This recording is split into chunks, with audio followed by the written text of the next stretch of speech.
My country people, before I give una wetin David Udai talk concerning the insecurity wey dey happen for Nigeria, first of all, make I first tell una say they don gbale President Tinubu back come Nigeria. Oh, my country people, he don see am say the thing don too hot for am. Oh, to the extent the man need to run come back before somebody else come occupy that seat for Aso Rock, because he know the year especially for the state of insecurity wey dey happen for Nigeria, wey be say nobody dey safe again. Una remember say 2 days ago, Reverend Father Mbaka come talk say hunger just dey start for Nigeria, say the second wave of hunger wey go come. In fact, that way happen for Bible, wey people come dey buy their children dey chop.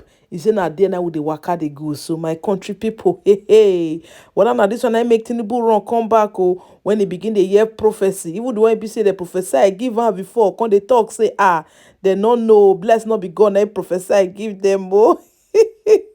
Now this one I can make this actor, what they call Olaya Igwe, come apologize, give Nigerian over the campaign for Bola Tinubu. Say na God na him be tell am make him go beach, me go naked.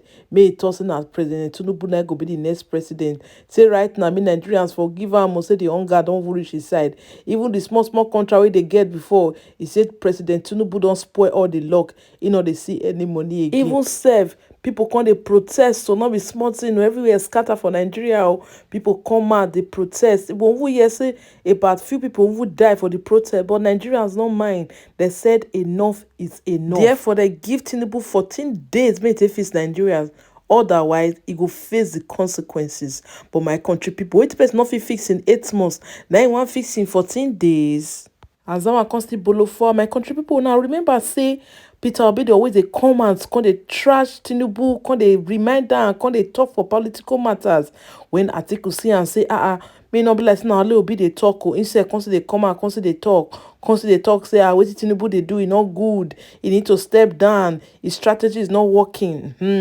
Now this one I constantly make Atiku constantly come out again. Say the presidency calls on Atiku Abubakar to provide alternative solution instead of criticizing President Bola Tinubu. They say make it not they criticize her again. Say make it they bring support come out, my country people. How you go bring support come out for opponents will be say you be done ready to win? It can't work like that. As they try to wrap our head around this one, no, they say court don't dismiss this man where he carried 21.5 billion money laundry. Say they don't charge am. They say make you waka go. As we dey think say this one don't finish now, lie the Central Bank of Nigeria, where they call Kadoso, he can't stand before the National House of Assembly, where they come begin to interrupt and with question.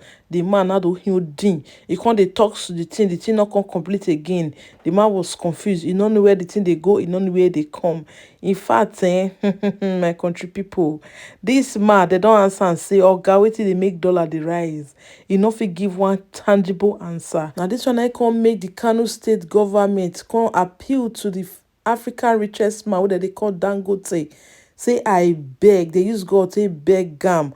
And the president of Boa Group say I beg, say people they suffer. May they help where, may they feed people. Say I beg, people they suffer. Now get money now they buy cement. My country people, the situation don't bad. Sote. People they do marriage as my hand reach.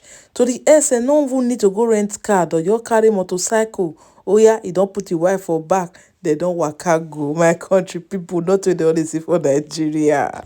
You have, talked about, the insecurity in your report and the origin of Boko Haram as a planned, a crime scene.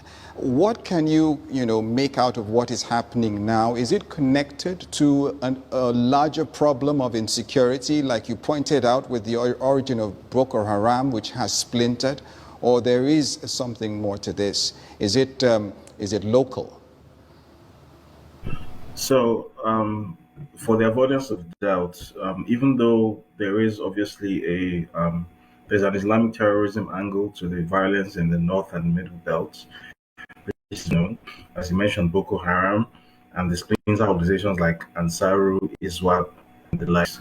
This particular strand of violence taking place across the middle belt is in fact an ethnic genocide. This isn't just something that people are saying. This is a documented fact. if you recall, in 2021, there was a report which I publicized. I actually we well, when I say we, there were two involved. So there was an NGO called the International Project for Peace Building and Social Justice (PSJ) and the International Committee of Nigeria (ICON), which I was affiliated with.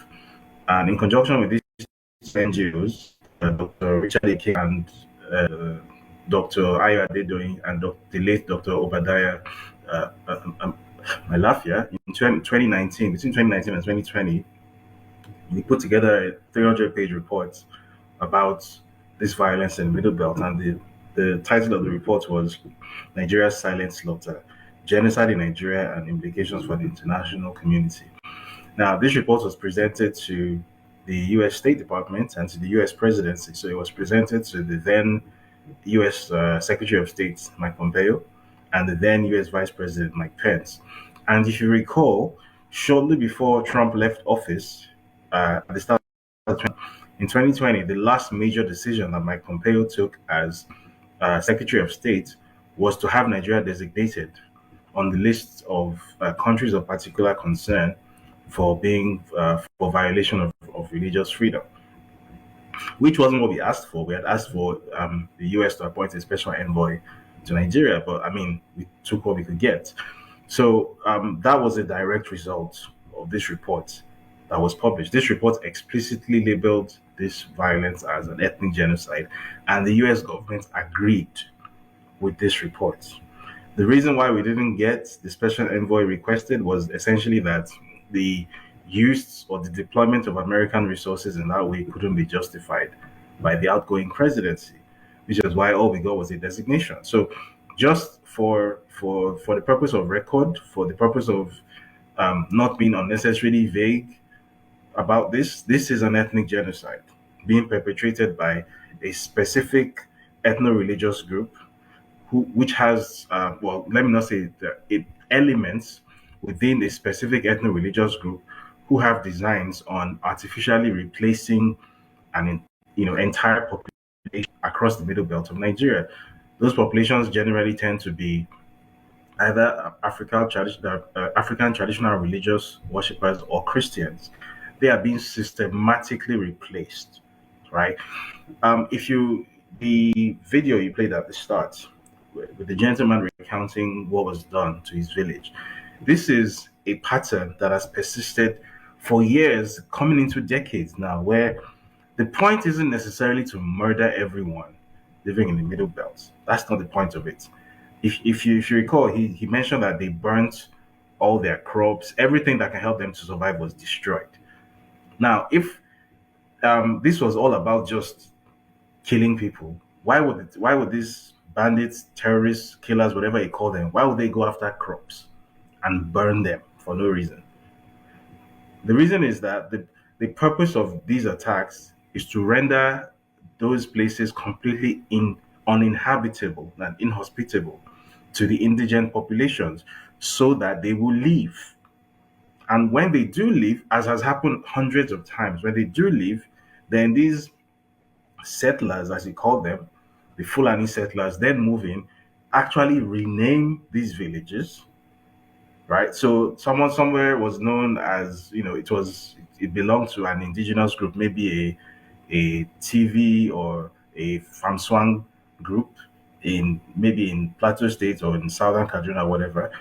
And then these attacks happen, and these people are forced to leave because even if they survive the attacks, there is no way for them to continue living in that place. Their houses have been destroyed, their farmland have been destroyed, their livestock has been destroyed. They have no way of surviving, so they have to leave.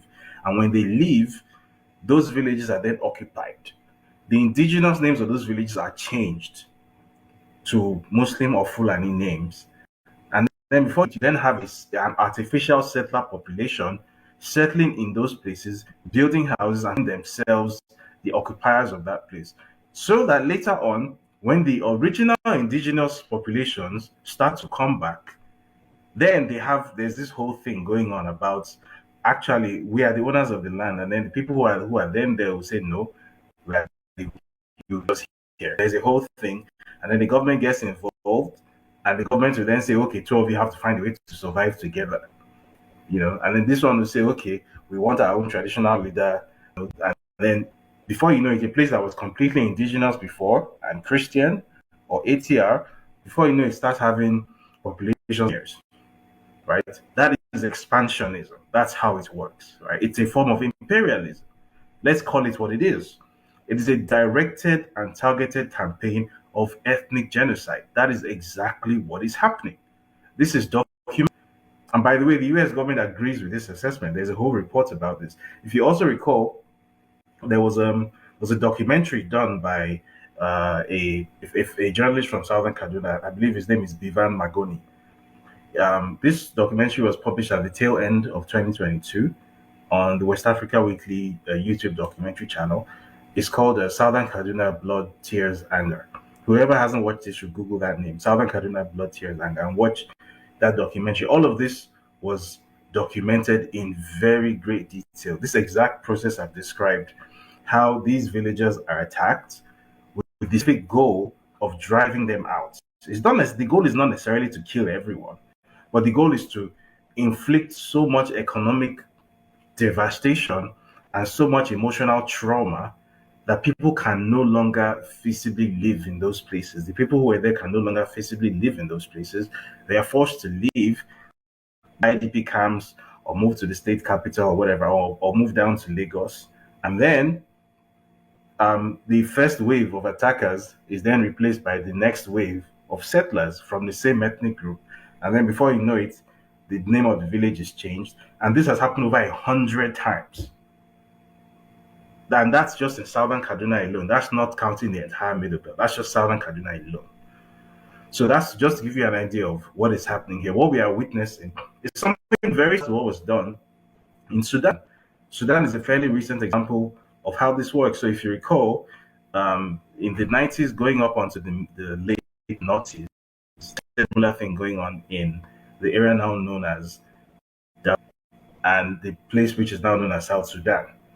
There was a whole thing just like this going on where the Arab Khartoum, led by Omar al-Bashir, was using sort of state-backed militias. They were unofficial, but they were state-backed militias to artificially displace populations of Black Africans who were either Christian or African traditional religious practitioners, who were then being systematically and artificially replaced by Arab, Berber, and Tuareg Muslims, who were, more, preferable populations to those ones. And this was recognized as an ethnic genocide. It's part of the reason why the US appointed a special.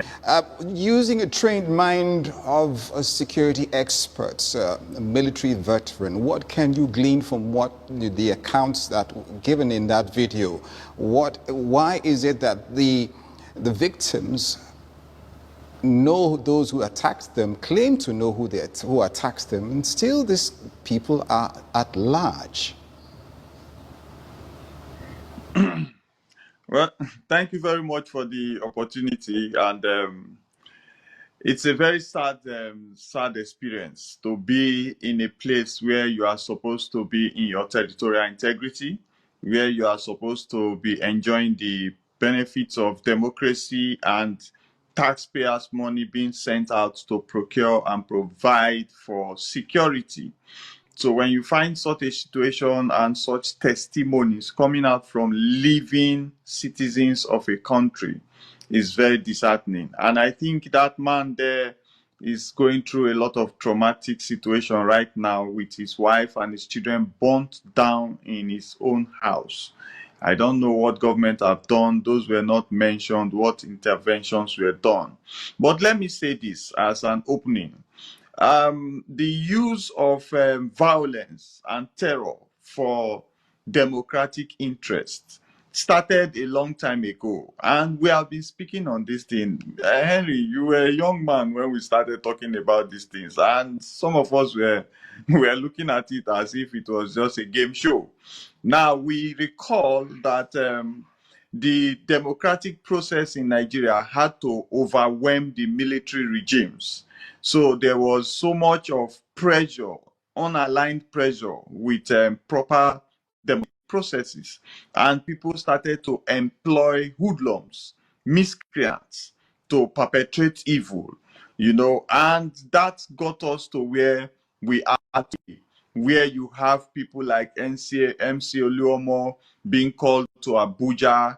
You have people like this guy in Bayelsa coming to the state and the seat of power, mentioning that the military is below him and is in charge of security between Kaduna and Abuja.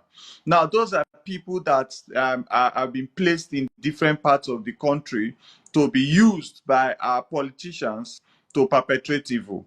Now, so many others were allowed to come into the country, and so many other groups within the country are also empowered to instigate violence above and beyond the control and curtail of our security agencies.